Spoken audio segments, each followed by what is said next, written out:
Merhaba, ben Sevinç Apaydın. Kuraldışı'nın sondan 3. eğitimindeyim. Neredeyse bitirdim denilebilir. Yaşam Cesurları Sever Workshop'undan yeni çıktık. 2024 yılında ilk defa hayata geçen bir eğitimdi. Bu eğitime ilk geldiğimde şöyle bir korkum vardı. Ben çok cesurum deyip finalde hiç cesur olmadığımı anlayacağımı düşünmüştüm. Ama ben gerçekten çok cesurmuşum, bunu gördüm. Bunu yapılan egzersizlerle anladım.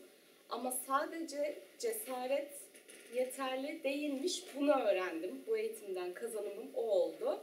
Cesaretimle çevremdekilere ilham olmanın ne kadar güzel ve faydalı olabileceğini, bütüne ne kadar katkı sağlayabileceğimi bu eğitimde öğrendim. Eğer sen de çevrene ilham olmak istiyorsan